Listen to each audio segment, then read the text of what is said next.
Nahimong viral sa social media magkaposo kining usa ka tiguang nga tindirog saging human mabiktima siyang customer nga mihatag og piki nga kwarta. Tungod sa hitabo may mga tao nga naluoy kaniya og mitabang kani human ma-post ang iyang pagkabiktima sa social media. Bisan ko na biktima, wa mo bati og kalagot si Tatay Solomon sa mibiktima kaniya. Inay iya kining gihangad sa kaytas-an. Atong sayran ang iyang istoryang pang #SpreadKindness. Maisip nga good karma kung ihulagway ang kasinatian ni Tatay Solomon Anfanta, ang 76 anyos nga tindero og saging. Matud niya nga ni adtong Easter Sunday, dunay bipalit kaniya og balig 100 pesos nga saging. Gihatagan si Tatay Solomon sa maong customer og 1,000 pesos. Ug gani gisuklian pa niya og 900 pesos. Apan, Ako, talig dito buha ko kilo baboy humbaon, patago na ko. Pagbayad ako ang mandawata kay di kong rapik.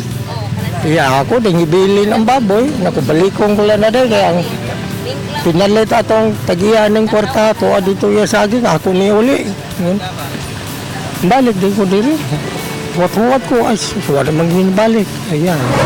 humani ini may usa ka customer nga naluoy kang Tatay Solomon, dihang nasuta nga mini ang gibayad kaniya. Ug iya kining gipost sa social media. May mga taong mitabang kang Tatay Solomon nga i-report ug ipablatter ang pagpangilad ngadto sa mga pulis. Apan inay usa ka 1,000 pesos ang iyang alkansi, nasuklian na hinuon kini og kaluoy ug tabang gikan sa mga netizens nga sobra-sobra pa. Imong usa ka libong nawag kang dako kay nag-bounce siya na. Pero siya masulti nga iya kung Facebook. Lingkod siya na, siguro pamligya. Nga, pasado alas 6:30, nibung naman ko sa akong baligya nga.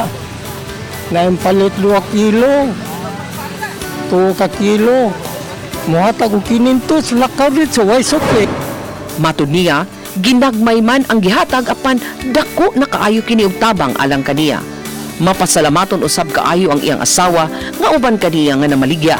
Pasalamaton yung ay ko sa tanan yung narabin ay din si Ma'am Angeli o kato si Ma'am sad nga nagpa-blatter rito ba kay ang mga pulis nakugang niya mga pulis niya kaya nga to gilis kang tawon tay ayaw yung kabalaka tay kaya mo na subaron tanan-tanan tay anak sila.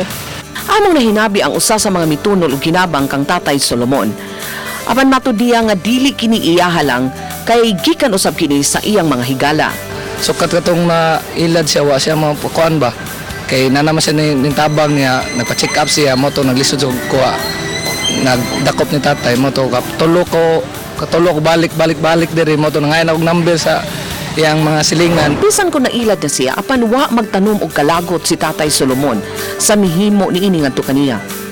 Hinuon matud niya nga ang Ginoo na mismo ang musukli kung unsa man ang imong binuhatan ngadto sa ubang tao. Uban ni Lian Singkulan o Jovel Obiso, Chelo Valiena, Balitang Bisdak.